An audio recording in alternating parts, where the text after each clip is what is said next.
মার্চেন্ডাইজিংয়ে 12 বছর জব করছি, তখনও দেখছি এবং এখনও সুতার মার্কেটিংয়ের জন্য বিভিন্ন কোম্পানিতে গেলে, মার্চেন্ডাইজিং ফ্লোরে গেলে দেখতে পাই যে মার্চেন্ডাইজিং ফ্লোরে সবাই খুব চিল্লাপাল্লা করতেছে। সবাই ফোন দিয়ে ফেব্রিক, ম্যাটেরিয়াল বা গার্মেন্টসের লাইন প্লেন নিয়ে সেই জোরে চিল্লাপাল্লা করতেছে, এক্সিকিউশন ফলো আপ করতেছে। এই এক্সিকিউশনটা শিপমেন্টের জন্য জরুরি, বাট মার্চেন্ডাইজিং কেরিয়ারের জন্য একদম শেষ পর্যন্ত লাইফ টাইম এই এক্সিকিউশনটা আসলে জরুরি না। একজন মার্চেন্ডাইজার সিনিয়র মার্চেন্ট হওয়ার পর থেকে যখন অ্যাসিস্ট্যান্ট ম্যানেজার পদে পা দিবে, তখন থেকে আসলে তার আস্তে আস্তে নিজের কেরিয়ার গ্রোথের জন্য মার্কেটিংয়ে ইনভলভ হতে হবে।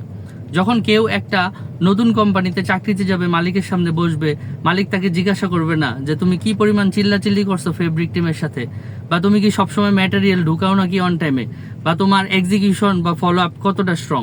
বস্তুত সে জিজ্ঞাসা করবে যে 20 লাইনের গার্মেন্টসের মার্কেটিং তুমি আনতে পারবা কিনা। 5টা বাইং হাউসের নাম জিজ্ঞাসা করে বলবে যে ওইখানকার কান্ট্রি ম্যানেজার কে আছে, তার ফোন নাম্বার তোমার কাছে আছে কিনা, বা তুমি কয়টা বাইং হাউস চিনো, কয় মিলিয়ন ডলারের ব্যবসা আনতে পারবা। আসলে মার্চেন্ডাইজিংয়ের পুরো কেরিয়ারটাই মার্কেটিং বেস। এক্সিকিউশন ছেড়ে, চিল্লাচিল্লি ছেড়ে মার্কেটিংয়ে ফোকাস করলে কেরিয়ার খুবই স্ট্রং হয় এবং সাকসেসফুল হয়। চিল্লায় মাঠ গরম করে লাভ নাই।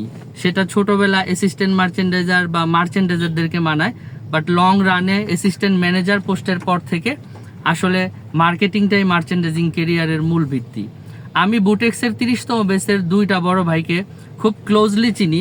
ওনারা আগে যেই কোম্পানিতে ছিল সেইখানে প্রয়োজন হয় নাই বা সুযোগ হয় নাই মার্কেটিং করার, কিন্তু 3-4 বছর আগে ওনারা 2টা কোম্পানিতে 2জন আলাদাভাবে মার্কেটিং লিড নিছে এবং এখন যেটা রেজাল্ট, ওনারা প্রায় 200 থেকে 250 বাইং হাউস ভিজিট করছে এবং কাজ হোক না হোক মানে সবার সাথে পরিচয় হয়েছে, কে কি প্রোডাক্ট করে, কার ভ্যান্ডর কি, তার কার প্রাইস লেভেল কি, কার ফোন নাম্বার কোনটা, ইমেল আইডি কোনটা, সব কিছু এখন তাদের ব্রেনের ভিতরে আছে, ল্যাপটপের ভিতরে আছে।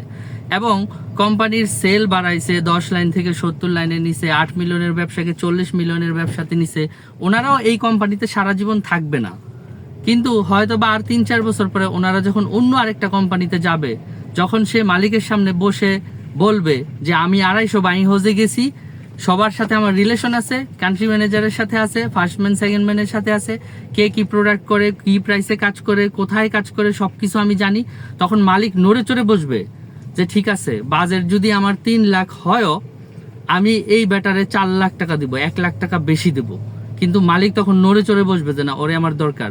মানে মূল কথা হলো এই যে 2টা বুটেক্সের বড় ভাই 30 ব্যাচের, তারা যে এতগুলি বাইং হাউস ভিজিট করলো এবং মার্কেটিংয়ে একটা, গার্মেন্টস মার্কেটিংয়ে একটা স্ট্রং ফুটপ্রিন্ট রাখলো, এই এক্সিলেন্সটা তাদের কেরিয়ারের সাথে যাবে, এটা ওয়াশ আউট হয়ে যাবে না এবং এটা তাদের কেরিয়ারের আজীবনের সম্পদ।